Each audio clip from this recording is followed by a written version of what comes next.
दूल्हा दरवाजे पर जब आता है, मटकी में जो दिया लगाया जाता है, सालीहों लेके खड़ी होती है कन्याओं, वो मटकी में एक बत्ती का दिया लगता है कि 4 बत्ती का लगता है? जम के बोले 4 बत्ती का लगता है ना। 4 बत्ती का दिया, क्योंकि हमारे यहाँ शुभ कार्य हो रहा है, 4 बत्ती का दीप लगाया। तुम्हारे यहाँ प्रतिदिन घर में आरती करते होगे, तो जो घी के डब्बे में भींगी भींगाई बत्ती रखी रहेंगी, उसको निकाल के धर देते। बोलो सही है कि गलत है? निकाल के धरी, माचिस से लगाई, तन मन धन सब कुछ तेरा, और आरती कर कुरा के, घंटी बजा के, भोग लगा के, शक्कर रख के, भगवान को प्रणाम करके चली जाती।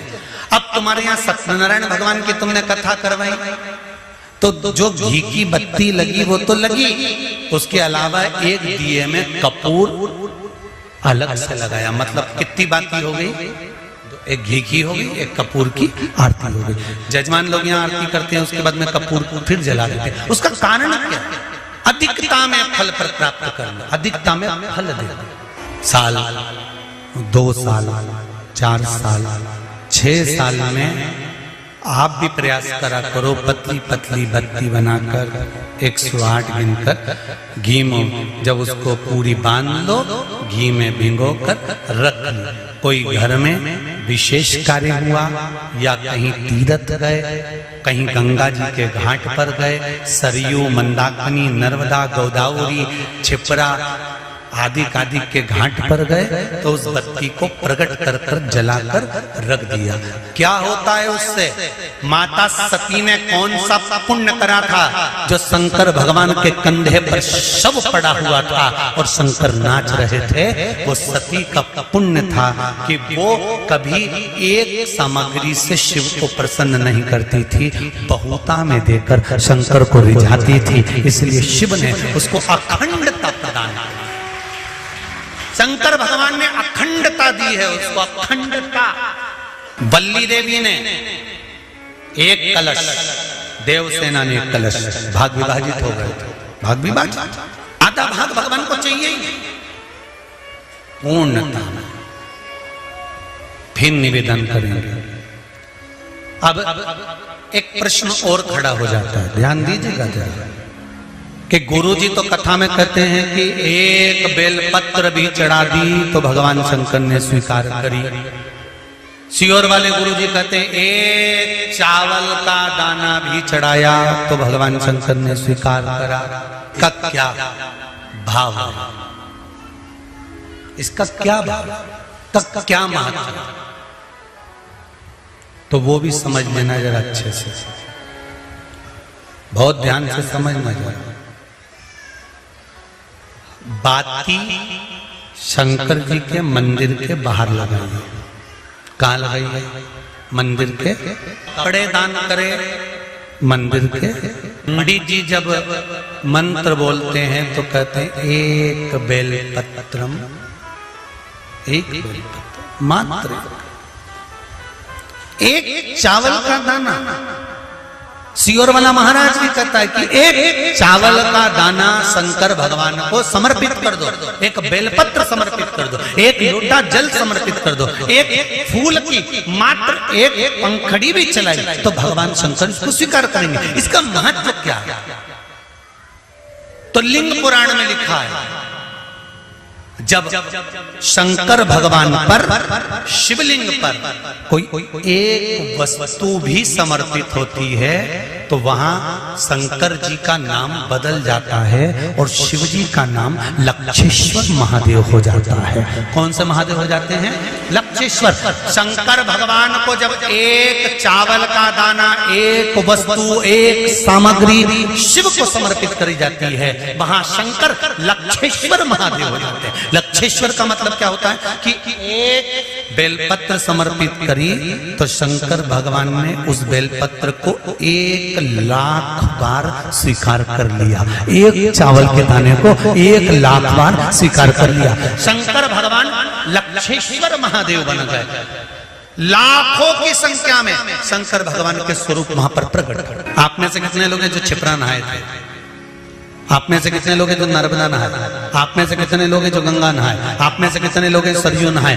कहीं ना कहीं किसी पवित्र नदी में आप लोगों ने स्नान जरूर करा होगा। बोलो करा कि नहीं करा? जितने लोग कथा सुन रहे हैं उनने भी करा होगा, जितने फेसबुक यूट्यूब पर सुन रहे हैं उनने भी करा होगा। किसी ना किसी पवित्र नदी में आपने, हमने, सबने स्नान करा होगा। अब स्नान तो हम कर लिए, उस गंगा नदी में हम नहाए, तो गंगा नदी में हमने स्नान करा और स्नान कर कर बाहर निकले तो हमको 1.25 लाख बार स्नान का पुण्य मिल जाए। उसके लिए क्या करना पड़े? एक डुबकी लगाए हो महाराज और कह रहे हो कि 1.25 लाख डुबकी का फल चाहिए, तो क्या करोगे? 1.25 लाख डुबकी का फल पाने के लिए क्या करना पड़ेगा?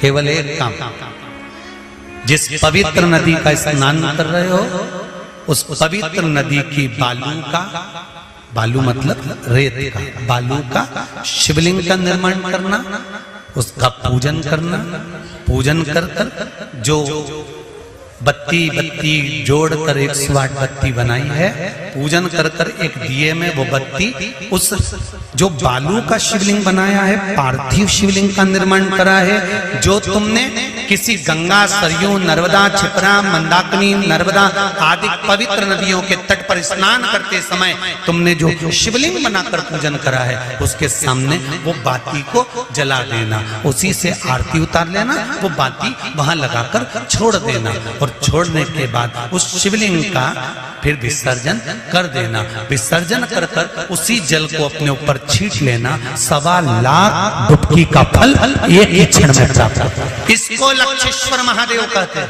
इसको लक्षेश्वर महादेव कहते हैं। महाराज कितना फल है? एक चावल का दाना समर्पित करने का कितना फल है? एक बेलपत्र समर्पित करने का कितना फल है? एक पुष्प की एक पंखड़ी समर्पित करने का कितना फल? और समझ लो, ब्राह्मण को हम दक्षिणा देते हैं, भांजा भांजी को हम भेंट देते हैं, बहन बेटी को हम कुछ रुपए देते हैं, जिस लिफाफे में रुपए को रख कर दिया जाता है उसमें एक का सिक्का पहले से लगा होता है। बोलो सही है कि गलत है? क्यों? समता में नहीं बढ़ाकर दिया गया, बहुत अधिक कर कर दिया गया। हमने अगर अधिक कर कर दिया है तो उसका फल भी हमको अधिकता में प्राप्त। अधिक